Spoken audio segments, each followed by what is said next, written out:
Le 27 mars 1977, deux Boeing 747 entrent en collision sur la piste de l'aéroport de Los Rodeos, dans le Tenerife, en Espagne. Résultat, 583 morts. C'est l'accident le plus mortel de l'histoire de l'aviation civile. Les enquêtes révèlent que plusieurs facteurs ont contribué à la survenue de cet accident, parmi lesquels l'utilisation d'un langage ambigu. Dans cette vidéo, je vous parle du langage utilisé entre contrôleurs aériens et pilotes, encore appelé la phraséologie.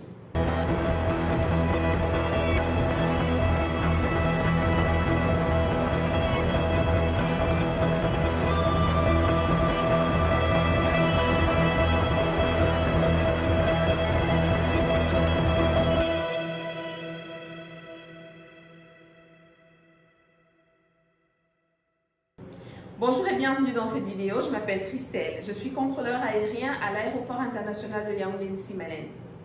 Avez-vous déjà entendu une communication entre un pilote et un contrôleur aérien?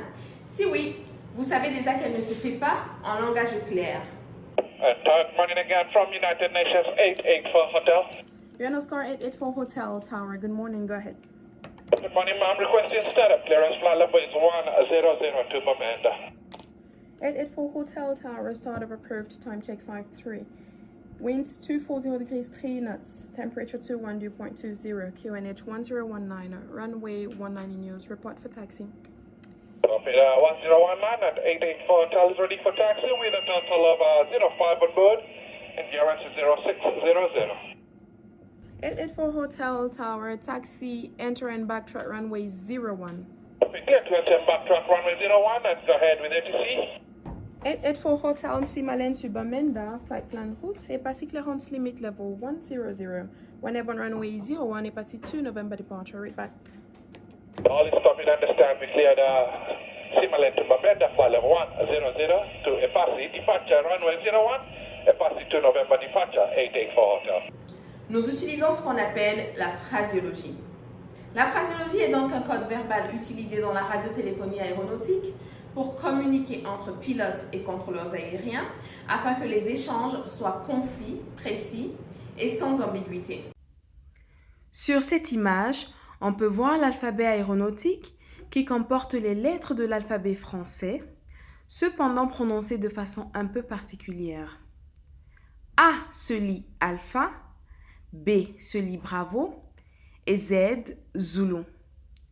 Des lettres comme M et N dont la prononciation peut prêter à confusion en français se prononcent respectivement Mike et Novembre. Ceci permet de réduire le risque d'ambiguïté. Sur cette autre image, on peut également voir quelques chiffres et leur prononciation dans la radiotéléphonie aéronautique, cette fois-ci en anglais. On peut remarquer quelques différences par rapport à la prononciation de ces mêmes chiffres en anglais. Two se dit tout, 4 se dit four, 9 se dit niner. Pour éviter des confusions, il existe également dans la radiotéléphonie aéronautique des expressions conventionnelles.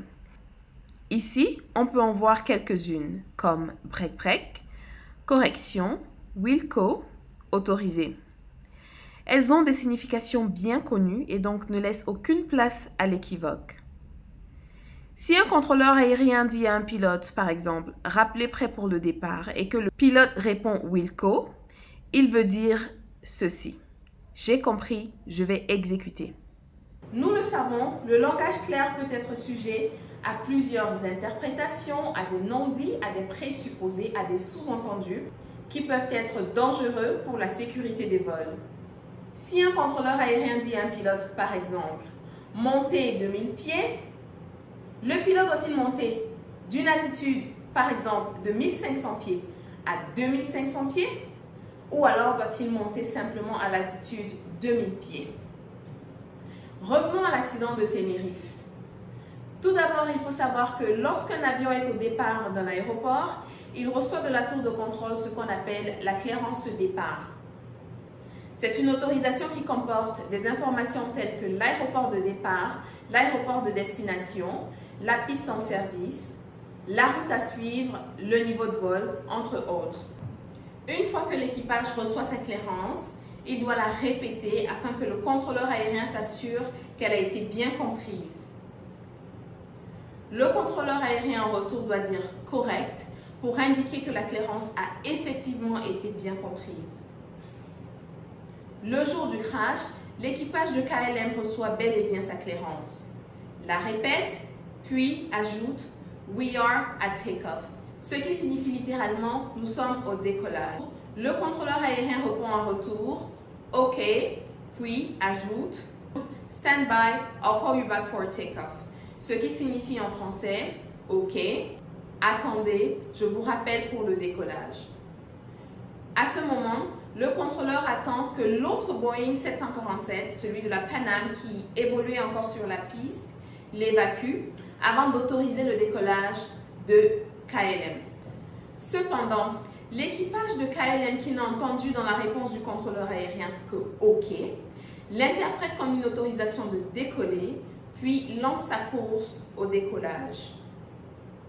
À cause du brouillard, il ne voit pas l'autre avion qui est encore sur la piste. Résultat, une collision entre les deux Boeing 747 de KLM et de Pan Am.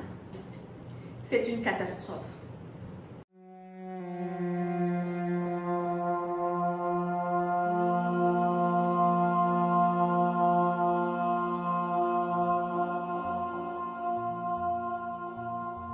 Je l'ai dit au départ, l'utilisation d'une phraséologie non conventionnelle entre le contrôleur aérien et le pilote et l'équipage de KLM n'est pas la cause directe du crash. Cependant, on peut penser qu'avec une phraséologie conventionnelle, l'accident aurait pu être évité. À la suite de cet accident, la phraséologie a connu quelques changements importants, l'un desquels l'utilisation du mot décollage, désormais exclusif aux situations de décollage. Dans la même configuration de nos jours, avec une phraséologie conventionnelle, la situation serait différente. L'équipage de KLM, après avoir reçu sa clairance, la collationnerait, puis ajouterait « Ready for departure » au lieu de « We are at takeoff », ce qui veut dire en français « Prêt pour le départ ». Le contrôleur aérien, en retour, au lieu de dire « OK », répondrait plutôt « Correct » pour indiquer que la clairance a été bien répétée, puis ajouterait « Hold position due traffic » pour indiquer au pilote de maintenir sa position cause trafic. Nous sommes à la fin de cette vidéo, j'espère qu'elle vous a plu. N'hésitez pas à la liker, commenter et partager si ça vous a plu. Abonnez-vous et cliquez sur la cloche de notification pour ne pas rater nos prochaines vidéos. À bientôt!